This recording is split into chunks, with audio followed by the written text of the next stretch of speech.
First of all, I just want to say that I might be wrong when I said that Ryan Garcia's win might not be overturned. As of right now, I feel it's going to be overturned. Eddie Hearn said that he found out when he woke up and Devin Haney was texting him, sending him a message that Ryan Garcia popped positive for a substance. I think Devin Haney, when he woke up, he immediately went to his Twitter. He edited his profile. If you look at his profile, it says it's 31-0 with 15 KOs. It's no longer 31-1 since he felt pressure at a certain time to put it 31-1. Maybe a day, maybe 2 days it took him, but now immediately after he found out about the substance, I think that's the first thing he did. Number one, he edited his profile to 31-0. Number two, started tweeting to Eddie Hearn. Hopefully he replies.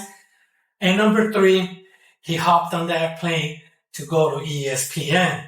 I'm not saying he was calling Ryan Garcia a cheater, but he was trying to insinuate little things.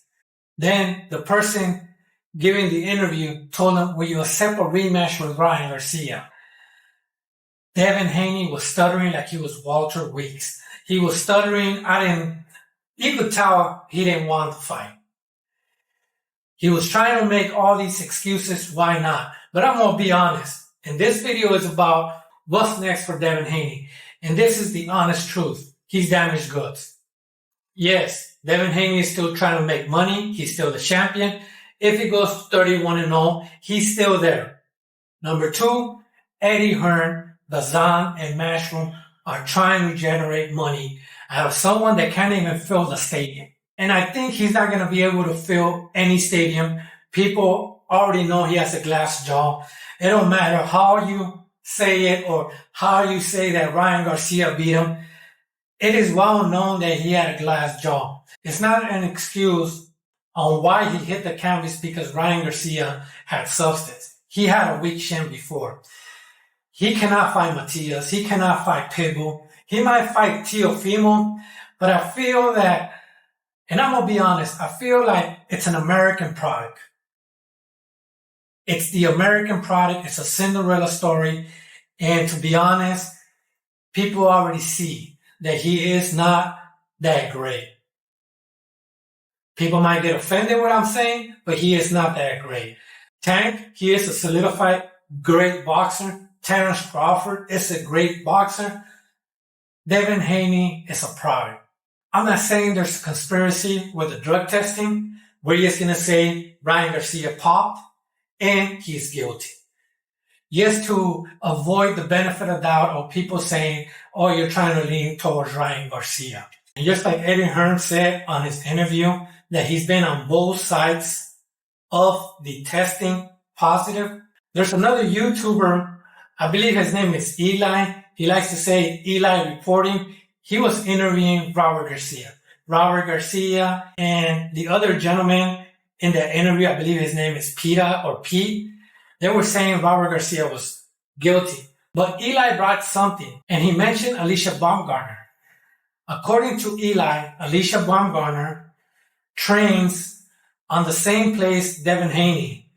I'm not sure if she's under him or Matchroom or whatever the case might be, but she popped positive. When she popped positive, she still went to go fight her opponent on Matchroom. Her opponent was Cristina Linardato. And Baumgartner won the fight. Even after she popped positive, they still gave her the win, and there hasn't been no change on the scorecard as a no contest. And that's one of the reasons I was saying that Ryan Garcia is not going to be overturned. But I feel that it's a popularity as of right now, watching all these YouTubes, watching all these professional boxers dissect what happened, and they're thinking it's going to be a no contest. I feel like there's supposed to be a concrete rule. Of course, if the substance is proven and without a doubt, then you might lean on giving that boxer the win. But I feel This person, because he's a high-profile boxer, we're going to give him a no contest. This other boxer, she won the championship against Christina. We're still going to let her keep that win. And I feel it's supposed to be a ruling that is concrete, like in baseball. You pop positive, 15-day suspension or 30-day suspension. There's no such thing as this baseball player is already 10 years, without a doubt, a Hall of Famer, and this player has only been playing for 5 days. No, everybody gets the same amount. It's not like the judicial court that if you feel like this person is going to get less compared to this other individual. I used to be military, and it's the same thing. Somebody gets a higher punishment than the other individual, even though both of them made the same mistake. And like I said about Devin Haney, he's damaged goods. He's not going to be able to fill any stadium. People are still going to think that he lost, even though it's going to be a no contest. This is the scenario if they consider it a no contest. His pay-per-views are going to drop more, and this is just hypothetical. I will watch a Pitbull or a Matias fight against Devin Haney because I feel like they're going to beat him. Unless, hypothetically, judges lean towards Devin Haney.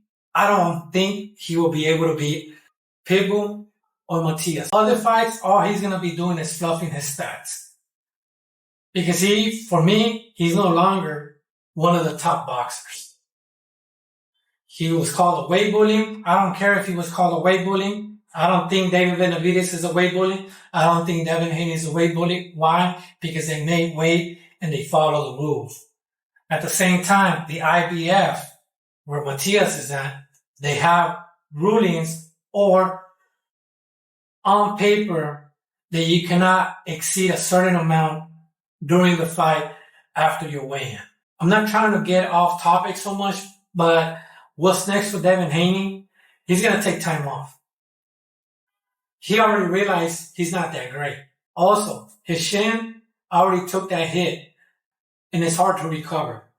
Roy Jones couldn't recover. He fought other fights. He hit the canvas, shut like down, and UFC, the same thing. And I feel that that's one of the downfalls of a boxer. Once you tasted the canvas, it's hard to recover even 4 or 5 fights afterwards, especially how Devin Haney is. For me, he's no longer a top 3, a top 4 within the division, let alone a top 10 in the boxing community. I'm not trying to say I'm a Ryan Garcia fan, but I was rooting for Ryan Garcia. I felt like Devin Haney had a weak shin and it was going to be exposed. And if he fights another hard-hitting puncher, it's going to get exposed more. And that's all I got. All I wanted to say is what I think what's next for Devin Haney. And like I mentioned in my previous video on Devin Haney, save money. Because overnight, you may not be that boxer. They might give you another chance, and they're going to be waiting for you to fight a boxer of a high caliber. You did say on ESPN that you had hard opponents. In reality, you haven't had a hard puncher.